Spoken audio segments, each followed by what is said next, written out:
Kevin Tunnell mailed a $1 check every week to a family he would rather forget. Every week he wrote out the check, filled in the name, wrote the one, the period, the two circles, and a couple of lines under it. He made it out to her name, for her scholarship fund. She was 18 years old when he hit her with his car driving drunk on a Friday on her birthday. The jury awarded her family $1.5 million. The family settled for $936. $1 a week for 936 weeks. That's 18 years, 52 weeks every year. 18 times 52. That's 936 weeks. $936.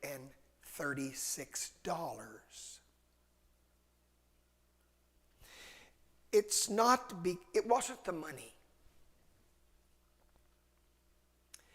Kevin thought after he'd written out several checks, he'd done enough.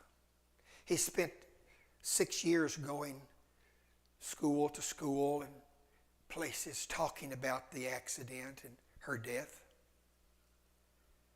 He did community service, but the family said that wasn't enough.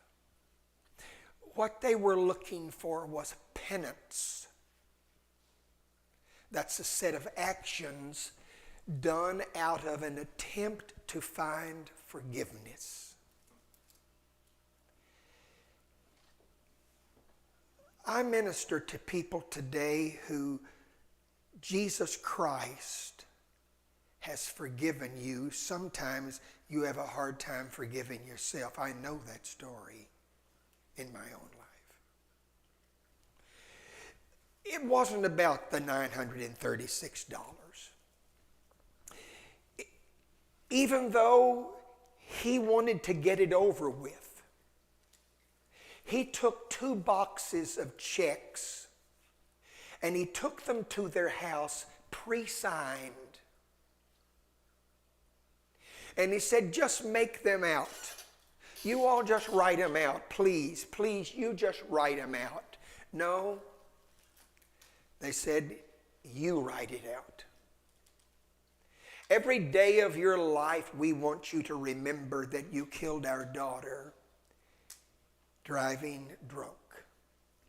And so we want you to write the check out every week for $1 and write her name in the pay to the order of and mail it. Put it in an envelope and put a stamp on it and mail it to our house for her scholarship fund. 936 weeks. We don't want a box of pre-signed checks. And we don't want you to stop. We want every week. By the way, you will never be asked to give more grace to anyone than you've been given. That's right. God will never ask you to be any kinder to anybody than he's been to you. Amen. You'll never be required to go any farther than he's gone for you. Well, how many payments is enough? I mean, if I put that number up there, what's the first thing you think of when I say 747? Big airplane, big jumbo jet, big wide body, big, big, big. I have a big debt I owe to Jesus Christ. When I say 747, I'd like for you to think of Luke 7:47, because that's the story where a leper named Simon, Jesus stopped by his house.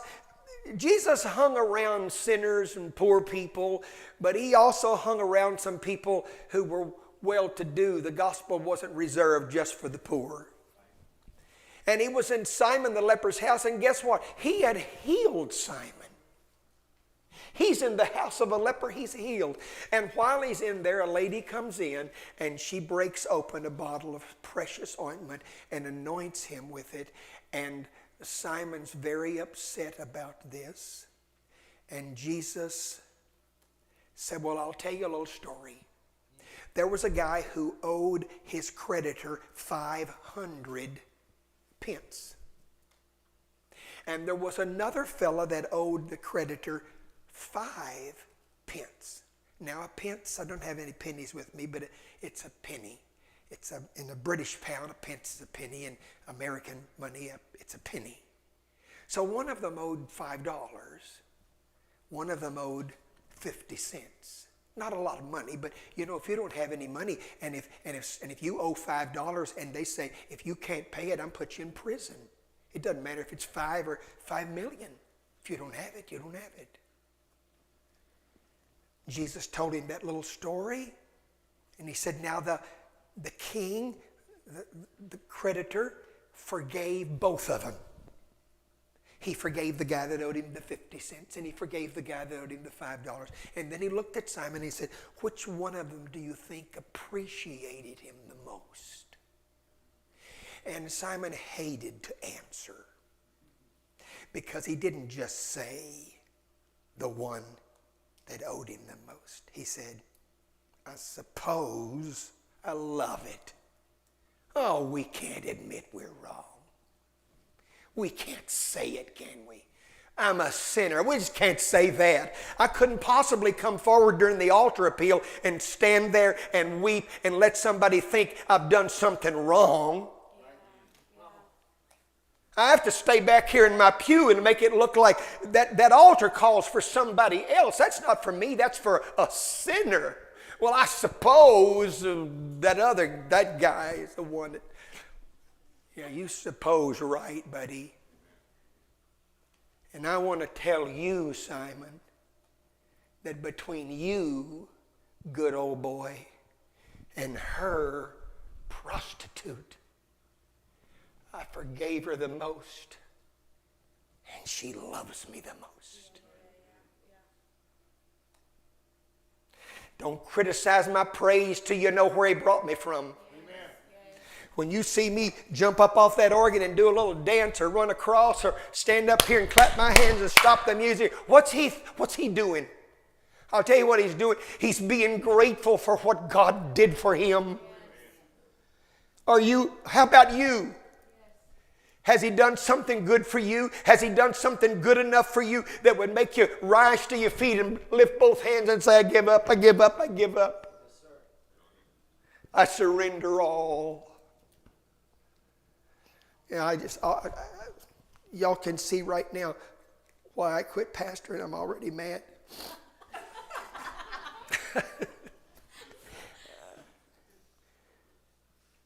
Oh, we don't think we owe as much as her. No, she's a prostitute. We don't know that much. We owe something, of course, I suppose, but we don't know that much. We don't know as much as her. We don't know as much as Kevin either. We don't know that much. Pretty good. We're pretty good. Somebody said to Jesus once, good master. He said, why are you calling me good?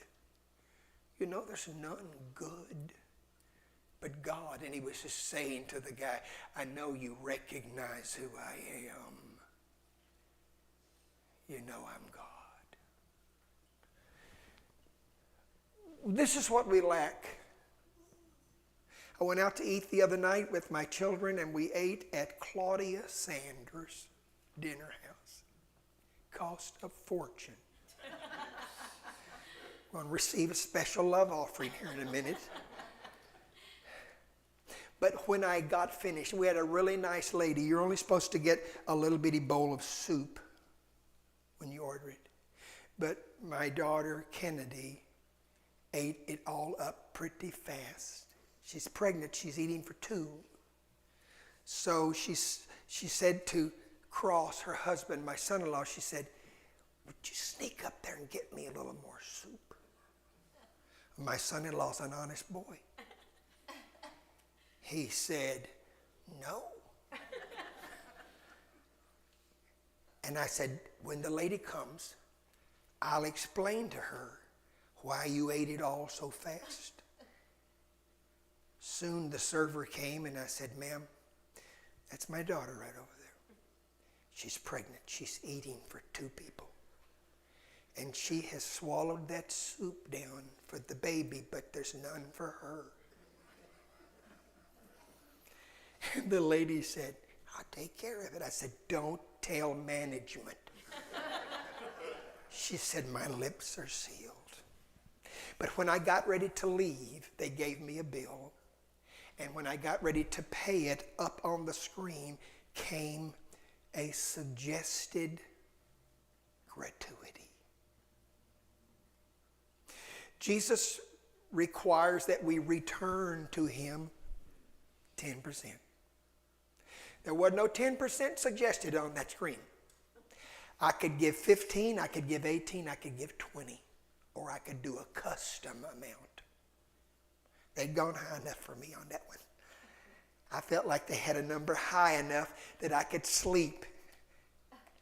But I did 20%. She'd been good, she'd been courteous, she'd been helpful, and she'd stolen a bowl of soup for my daughter. So I was gratuitous. I was grateful. I won't say it was a profound sense of gratitude, but I will tell you this. I sure do have one for him. You want to suggest a gratuity for that? How about turn your life over to him? Still wouldn't be enough. Because you know, by the way, your eternity has started. It won't ever end, but it started.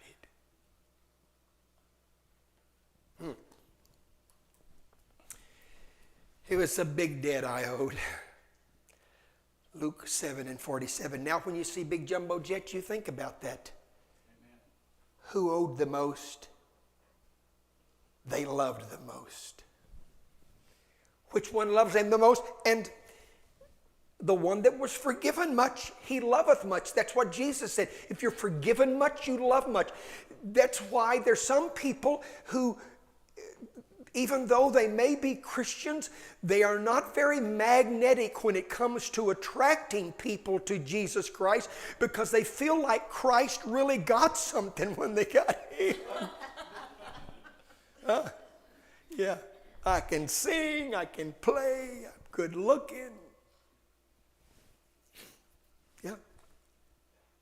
And they have that feeling. And that's why people don't want what they've got.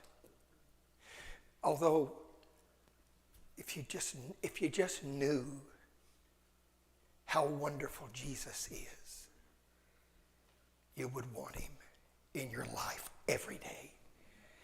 Well, and now I'm going to mention Matthew 18. I think that's the last verse I'm going to mention. How much is enough? Kevin, could I just give you a bunch of checks and I just pre-sign them? Could y'all just fill them out? I still want to be reminded. By the way, I will tell you something. If the devil comes up to you to remind you of you, slap him. Say, in the name of Jesus, my sins have been washed away. Grab him by the throat and drag him to the base of the cross and say, look up! Amen. Look at that, devil! That's what whipped you. That's what saved me. You know, I think maybe I've got this in a slide somewhere, but I'll say it now. God never saved the angels. Malcolm, I think I'm a little too loud, but I'm carried away. God never saved the angels. He created them. You know what they do? They sing his praises. They talk about creation. They talk about his majesty, his power, his glory. They sing about that, and we can sing about that, but I tell you what they cannot sing about that we sing about. I've been redeemed by love divine.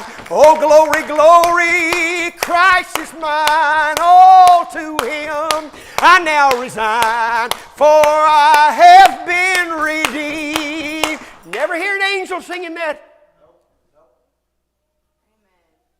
God, there's two of me. Hallelujah. Let the redeemed say so and say it again.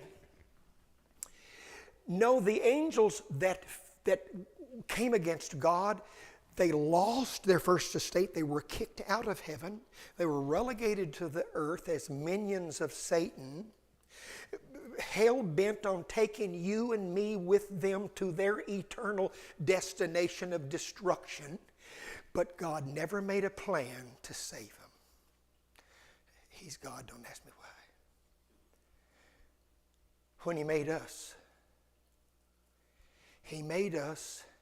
and we fell. And he said, there's only one way you're ever going to know how much I love you. I'm going to let you fall. And after you fall, I'm going to pick you up. I'm going to save you. And that's the only way you'll ever identify how much I love you. So Simon Peter comes to Jesus in Matthew 18 and he says, by the way, if I forgive somebody who's done me wrong and they've done me wrong 7 times in a row, I've decided to preach a little longer and sit down a while. They've done me wrong 7 times in a row. Now we're going to practice this. Paul W. Clifford is with me today, my old buddy. So Paul Clifford told a lie about me. Let's pretend. He's spreading it all over town. There's enough bad about me that he don't even have to lie. But let's say he told a lie about me and it just really hurt my feelings. And one day I saw him and I said, hey, PW, I heard what you said about me. It hurt my feelings. And he said, oh man, I got carried away and we were just talking and I just said it. I blurted out something that wasn't true. I'm sorry. Okay. And he says, just forgive me. I said, well, I'll work on it. I never like to tell people that I forgive them unless I do. I have told people before, I'll work on it. I'll try. Depending on how bad I'm hurt, okay? I'll try. And 2 or 3 weeks go by, and I'll declare if somebody didn't come to me and he started some fresh deal. And I'm livid. This time, I don't wait to bump into him somewhere. I go to his house because I know where he lives. I've borrowed his equipment before. I go out there and I say, hey, he's in his shop out there working. Hey, where are you? He comes out from underneath a piece of equipment. Oh, how you doing there? I said, I'll tell you how I'm doing. I'm mad. You've done it again. What were you thinking? And he apologizes. And I storm away. I'm upset, but I say, oh, okay, I'll get over it. I'll forgive you. But this doesn't happen twice. There's not a week goes by and he starts some other rumor about me. I'm getting tired of it, okay? We're just on number 3, and I'm already tired of what you're saying. And then he tells story number 4, number 5, number 6, and number 7. I am livid. And Simon Peter, wanting to make sure he has his books in order, said, if I forgave PW 7 times, would I be all right? And Jesus looked at this fisherman with thin, scarred fingers, this impetuous, temper tantrum guy, little Jewish fella with balding and a little beard and a sideburn and a little piece of hair he curled right here, and he said, how about 7 times 70? 7 times 70. In this story, Jesus tells a man that owed 10,000 talents, that was millions of dollars in Matthew 18, and another guy owed $1. $1 compared to, I believe it was 32 million as I calculated it out. One guy owes $1, one guy owes 32 million. The king went and grabbed him and said, you owe me. And here's what he said, I want more time to pay you. Now catch me here. It don't matter how much time you've got. You don't need more time. We have to learn to forgive. That's what I've come down to. Are you ready? I'm just about to the end. Say, thank you, Jesus. I'm telling you, I'm talking about a subject here. I'm winding up on a subject here that needs to be practiced, and oh, it is tough. I'm sick and tired of what you've been doing. Okay? I mean, 7 times, but look, 490 is really getting carried away. And I'm called upon by the great forgiver to keep forgiving. It's hard to do. Now, it may not apply to you right at this moment, but maybe you're here today and you actually are thinking about something that's gone awry in your life, or something that someone has said or done in your life. Listen. You don't have the right or reason to turn around on the pew, look forward on the pew, look sideways on the pew and say, there they are. They're back. I know where they were this week too.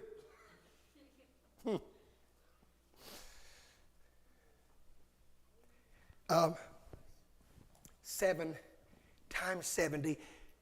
Oh, if you're doing the math, you're missing the message.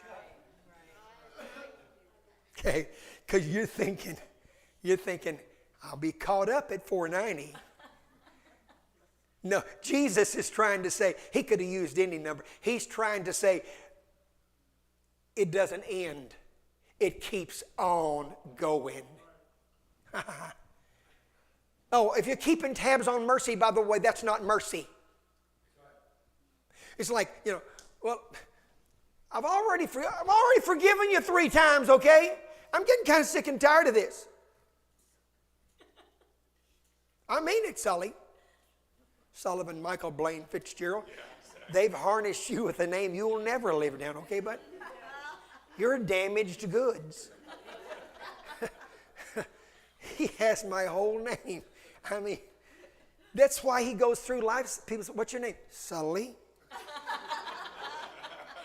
It just stops right there. Sully. Yeah. Yeah. Yeah. If you're calibrating your grace, it's not grace. I feel right now an overwhelming sense of gratitude for what Jesus has done for me.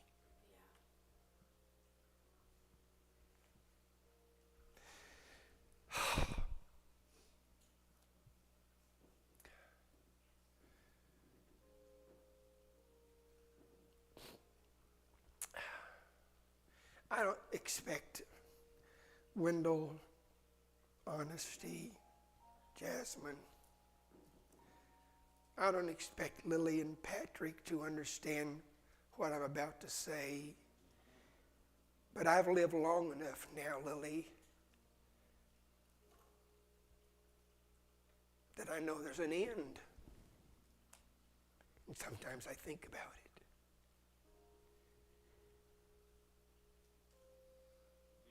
And 60 seconds after that arrives, I'll be face to face with either my Savior or my Judge.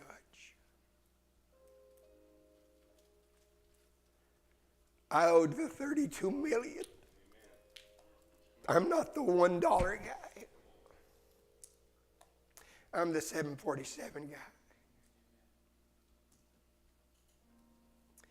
And my only hope is in Jesus Christ. Now, if you're carrying anything in your heart today, and I've dealt with it, if you're carrying anything in your heart today against anybody about anything, you got to get rid of it. Because you don't want to face him after what he's forgiven you of if you won't forgive somebody else. But you don't know what they did. I don't care what they did. Kevin had to go back to court several times for not writing out the check. The last time he went, they put him in jail for 30 days.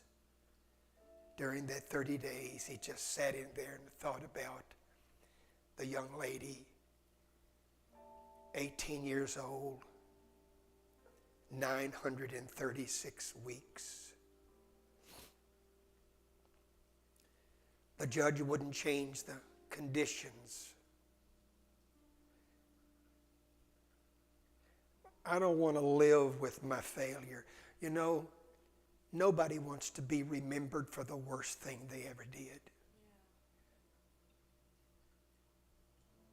Thank God for the cross. And so you can't hold it up in front of anybody. He took yours and washed it away. You've got to take theirs and wash it away. Yeah, but she's a prostitute. Yeah, but she loves me a lot because I forgave her a lot.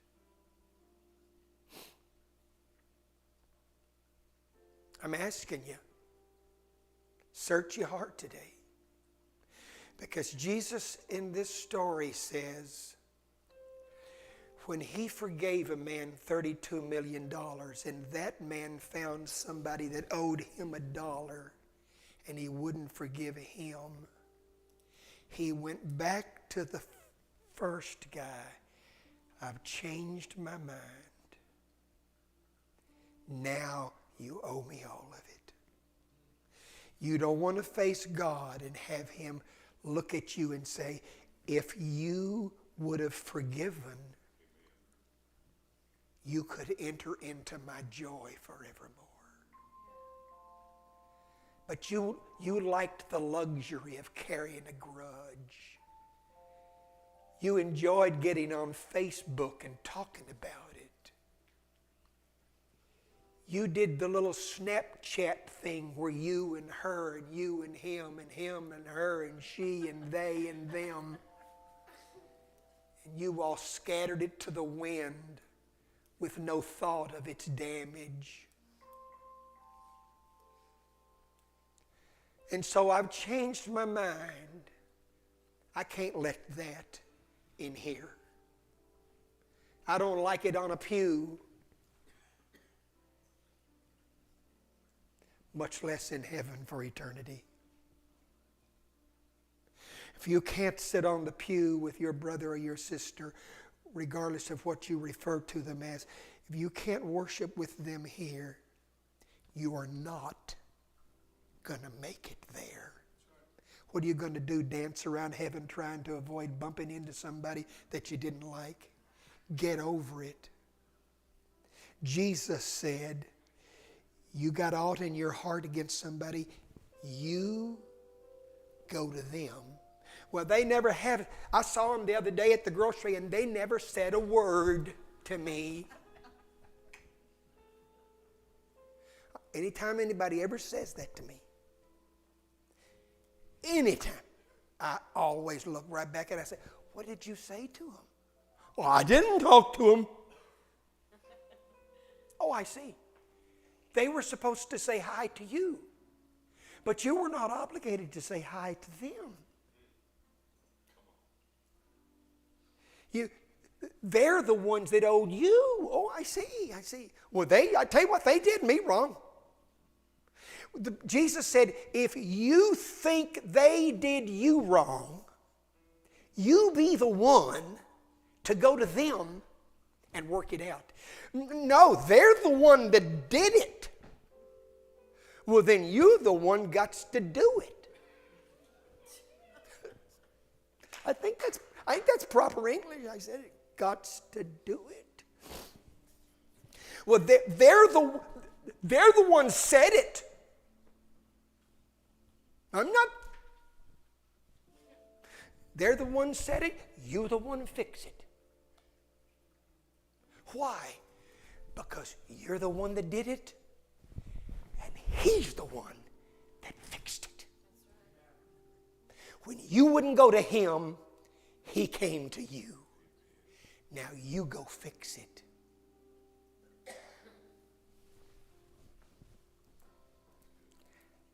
I always want to get done before you do. Last words. The judge. The judge of all the earth. The king, the judge. He would like to have said to me, the guilty one, okay, here's your sentence. For what you did, death. Death. Sorry. You earned it. You caused it. It's your sentence. Death. And you're thinking, surely not. The judge could change that. You could waive that because you're the judge. No, I won't waive it, but I tell you what I'll do. I'll die in your place. I can't waive it. It has to be exacted. So I'm not going to cancel it, but I tell you what I am going to do. I'm going to take your place. So go ahead. Get up. Go free. I'll pay it. I'll pay it. We walk out and he goes to his death.